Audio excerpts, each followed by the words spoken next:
Welcome to FAMOHIO, a weekend dedicated to education, fellowship, and empowerment for families living with a bleeding disorder. A once-a-year opportunity to gather with families across the state of Ohio and be a part of a community built upon like experiences, respect, and courage.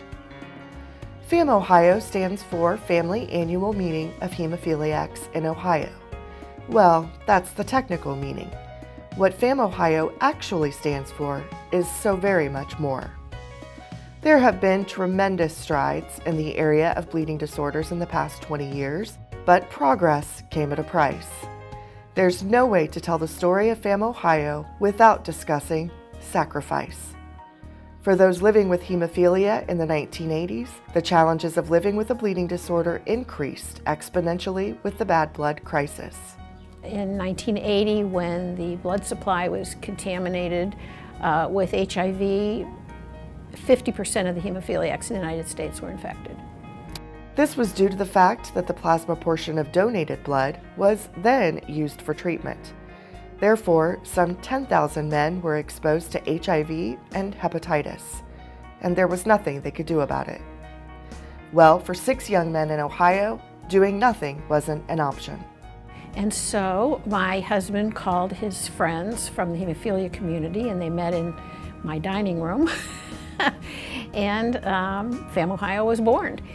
According to one of the surviving founders who wishes to remain anonymous, they were a pretty frustrated group looking for some way to deal with their situation in a constructive manner.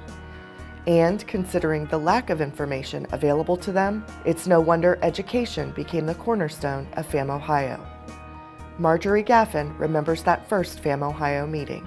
That first meeting was so fabulous because it was kids who had hemophilia and adults who had hemophilia, parents, sibs, spouses, and not only were there educational meetings so people could know better how to deal with some hemophilia issues, but with some HIV issues, but also the support of being with other people who were coping with what you were coping with. Sadly, Ira Gaffin and 3 of the other founding members of FAMOHIO have passed due to complications associated with their diagnoses. Marjorie and other family members move forward in their memory by participating on the FAMOHIO board.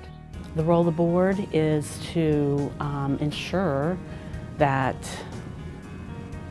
we provide good education and make the weekend enjoyable and communal for everyone. But the biggest thing is to provide the best education that we can with the new information that's out there. And the board progresses with the founding fathers' original influence at heart. But the essence of what they wanted to do, I think, is still there. In many ways, this country can thank the hemophilia community for the strides that have been made in blood supply standards. In a way, hemophiliacs were the canary in the mine shaft, and they realized something was really wrong. They were the ones who started asking questions and demanding answers, and their sacrifice led to advancement. There's been no contraction of HIV or hepatitis since the 80s, so the products are safer. They used to be made from pooled plasma, and now they're made recombinantly or artificially grown in a lab. The 2 surviving members of the FAMOHIO founders, and in fact all of those who have lived with bleeding disorders for more than 25 years, have seen a tremendous amount of progress, not only in public opinion and communication, but also in treatment. And another thing that happened was the advent of prophylaxis, where patients are treated before they bleed. This is in stark contrast to what treatment was like some 30 years ago. We waited till the bleed and treated the bleed. Now they treat before they bleed. Teresa admits that when her son received his diagnosis, she was uneducated and needed help. FAMOHIO was exactly what she needed. I needed to speak to a mom to say, hey, how do I do this? And what did you do? And what did you do when your children went to preschool? What happened? Who you told, who you didn't tell?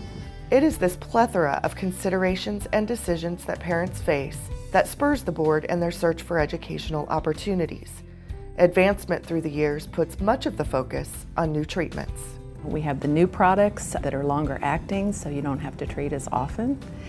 And then we have even some newer products with gene therapy and some bypassing agents that will come on the market in the future. Offering families the most current information is how FAMOHIO empowers their community. Yeah, it's a fun weekend. You meet a lot of people, and friendships have grown over the years that I've been here, but mainly it's having that bond with other people and that education. Education is the key to whether it's yourself or your kids. You know, the more you know, the better off you're gonna be. For some families, it's not only the education that's a lifeline, but also the fellowship. FAMOHIO has given me an opportunity to meet other people who understand what I'm going through, and they don't judge me when my son has bruises. They don't look at me like I'm crazy. They don't treat my son like he's made of glass. They make us feel normal. Today, feeling normal is an attainable goal. The life expectancy for people with hemophilia is near normal, given regular treatment. So I think we're looking at a brighter future now. We've got kids who've never had a bleed. Sandy warns that the lack of bleeding episodes does not preclude the need for education. So the education in some ways is even more important because they don't have the experience to base their decisions on. The importance for advocacy is something you may only understand if you or your child live with a chronic illness. In the case of bleeding disorders, which are extremely rare, knowing your disorder and being prepared to speak out are both critical. The parent and the person still needs to be extremely vigilant and recognizing their disorder and being able to say what they need in an emergency room. It is sometimes the rarity of the disorder that makes FAMOHIO so important. Very few of our children know someone else with hemophilia unless they're a family member, and I think it's a great opportunity for our kids to grow. It's difficult to imagine just how many lives have been touched by FAMOHIO and the original efforts of 6 young men struggling to understand their situation and determined to make it better for those who followed. So I do feel that, this terrible thing that happened to him and to our family really did have an upside, and that it gave him an opportunity to be very helpful. The first thing that comes to mind is thank you, because without them, this event wouldn't be here. There is a very real desire for the Board of FAMOHIO to continue the legacy of its founders while celebrating all of the promise that the future holds. I think it's the continuum, the history of the gentleman who started this. We have 2 spouses and a sister of someone who started this, and they're no longer here, and yet their loved ones still feel that need and that responsibility and get joy out of continuing FAMOHIO in their memory.